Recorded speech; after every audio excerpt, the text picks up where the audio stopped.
Hi, welcome to See the Counsellor. Cue the intro.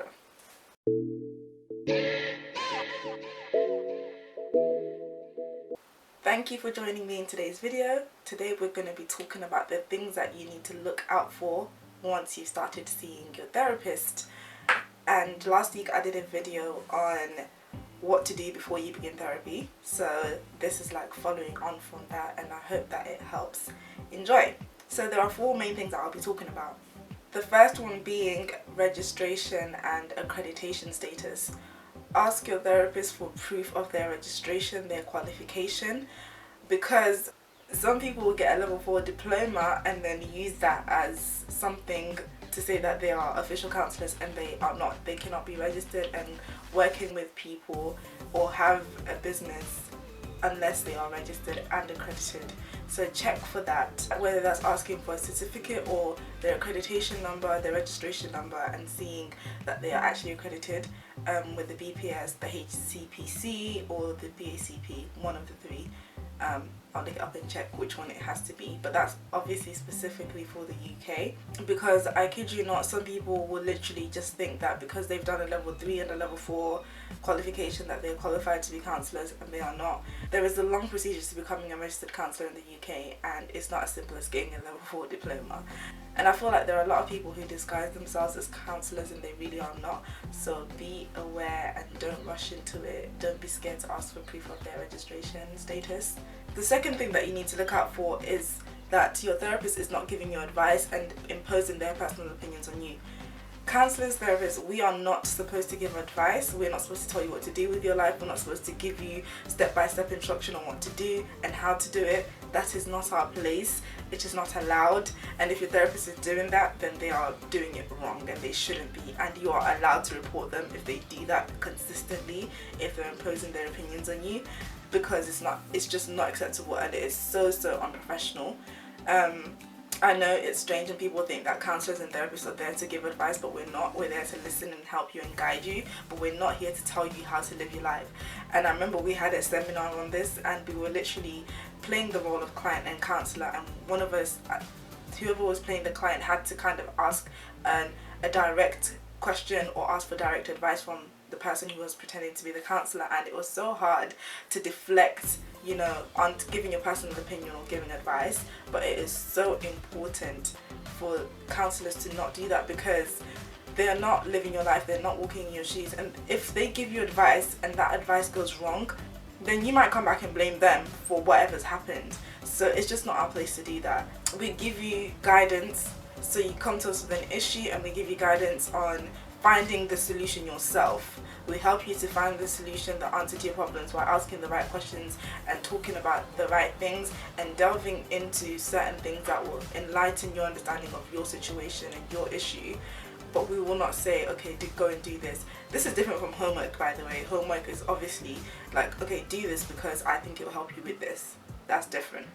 And that's still your choice at the end of the day. You're not obliged to do anything you don't want to do in therapy, and you're free to voice that. There are times when they can give their own experience to help you and to help you get to where you need to be.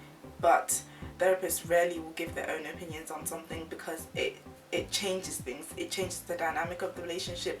It changes your view of them. I remember hearing about a counsellor who was out one day, not working. She was out with her daughter, and then one of her clients saw her. And when the client came back to the next session, she said, I'm really disappointed that you're a mother. And it changed the dynamic of the relationship. For some reason, the client was not happy to know that the counsellor was a mum. That's why it's so important to prevent bringing personal issues and personal opinions of the counsellor into the room, because it might change the dynamics so much. It might throw you off so much to find out that, okay, maybe you find out that your counsellor is gay. You might find out that they're of a different religion. You might find out that they are part of this activist group that you do not agree with. You might find out that they support the opposing political party to you, and it's not the place to talk about these things. It's not supposed to be. It's not supposed to go there. The third thing to look out for in your counsellor or in yourself as well is something that we call transference, and I've got a video on this that I will release soon. Transference is a terminology that we use in therapy to describe a situation when the client or the counsellor, but in this case transference is for the client, when they experience the counsellor as someone who they're reminded of. So for example, I might be with a female therapist and she might remind me of a friend of mine, or she might remind me of a school teacher I had a few years ago, and I might start feeling the way I felt towards that person towards my counsellor instead. I might project those feelings that I had about that person onto the counsellor. So sometimes, for example, a client might come in, the person might be a male counsellor, and that therapist might remind them of their father. Those feelings that they feel about their father will be put onto the therapist, and this does sometimes change the dynamic of the relationship, whether for good or for bad.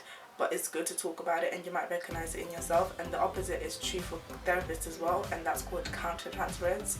But like I said, I will do a video on that, explaining it fully another time. The fourth and final thing to look out for is how much your therapist talks. Therapists are not really supposed to talk. I know in this channel, obviously, all I do is talk. I love talking, I'm not gonna lie. But when you're in your therapy session, one thing your therapist is supposed to do is just listen and take in what you're saying. They're supposed to give you a safe space to speak, vent, shout, you know, or even just not speak for as long as you want and as much as you want, because it is your journey. They're just walking it with you. They're just here alongside you. You're the one leading and they're just guiding you. It's important that your therapist is capable of actually listening. It's one of the biggest skills that we are trained in, and we learn to really perfect it as much as possible. So it's important that you recognize that if your therapist is talking too much and they don't leave you space to talk, or they interrupt you regularly when you're trying to speak, that is a red flag. Therapist is not supposed to do that. When they interrupt you, even then, they should always apologize and let you continue speaking, because that is far from professional.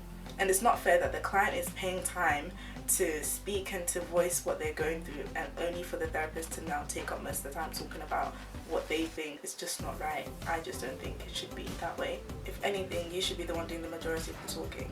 So that brings us to the end of this video, and if you have stuck around for the past 3 videos that I've posted and you still have not subscribed, I would like to now ask you why.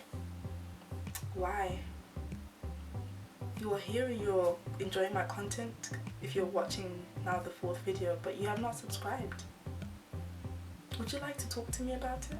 No, I'm joking, but seriously, subscribe. I hope you're enjoying the videos as much as I'm enjoying making them, and I will see you guys in the next video, which is going to be next week at 12 PM UK time.